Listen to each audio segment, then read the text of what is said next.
প্রান্তিক মানুষের কল্যাণে কাজ করতে চান সমাজসেবক এনামুল হক।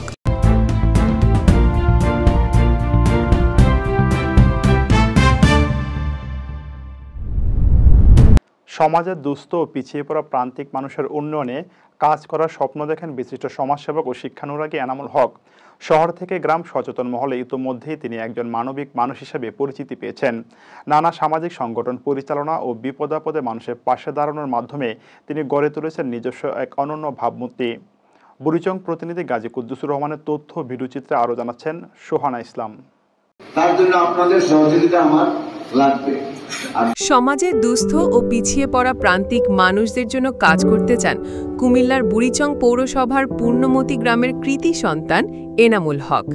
সামাজিক সংগঠন, শিক্ষা ও মানবিক উদ্যোগে তিনি ইতোমধ্যেই পরিচিতি পেয়েছেন একজন নিবেদিত প্রাণ সমাজসেবক হিসাবে। সামাজিক যোগাযোগ মাধ্যম ফেসবুকেও সক্রিয় এই সমাজকর্মী বিশ্বাস করেন প্রান্তিকতা দূর করে বৈষম্যহীন সমাজ গড়া সময়ের দাবি। কোথাও ভৌগোলিক, কোথাও অবস্থানগত, আবার কোথাও সাম্প্রদায়িক কারণে সমাজে আজও প্রান্তিক জনগোষ্ঠী বিদ্যমান।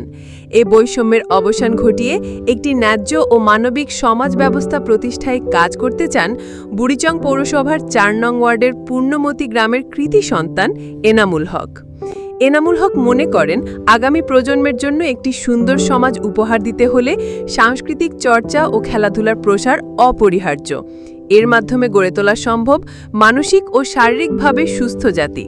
পাশাপাশি তিনি শিক্ষা ব্যবস্থার উন্নয়ন, সমাজে নারীর নিরাপত্তা নিশ্চিতকরণ, মাদক নির্মূল, দারিদ্র্য দূরীকরণ ও বৈষম্যহীন সমাজ বিনির্মাণে সক্রিয় ভূমিকা রাখতে চান। মানুষ মানুষের জন্য এই দর্শনে বিশ্বাসী এনামুল হক একজন আশাবাদী ও পরোপকারী মানুষ। তিনি মনে করেন ইতিবাচক চিন্তা এবং সহযোগিতামূলক মনোভাবই পারে সমাজকে সুন্দরভাবে গড়ে তুলতে।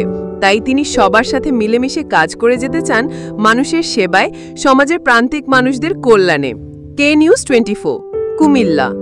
অতিথিবৃন্দ, আজকে আমি এই খেলায় উপস্থিত হতে পেরে অনেক আনন্দিত।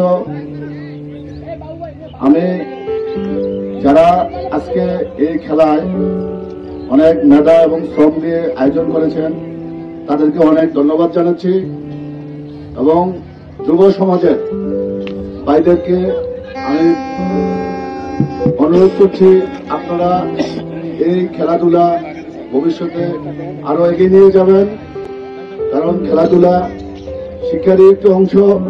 খেলাধুলা শুধু শারীরিক চর্চাই নয়, খেলাধুলা মানুষের মনের অনেক কষ্ট, অনেক আনন্দ দেয় এবং বিশেষ করে এখন যে আমাদের যুব সমাজ যারা মোবাইল নিয়ে আসক্ত থাকে এবং এই যে আমরা এই সমাজের মধ্যে আমরা দেখতে পাচ্ছি যে আমাদের ছোট ভাইয়েরা নেশাগ্রস্ত হয়ে যাচ্ছে। তো আমরা যদি খেলাধুলার মনোনিবেশ হতে পারি এবং অন্যকে উদ্বুদ্ধ করি যে খেলাধুলা করার জন্য, তাহলে আমরা এই পথ থেকে অনেকটা সরে আসতে পারবো।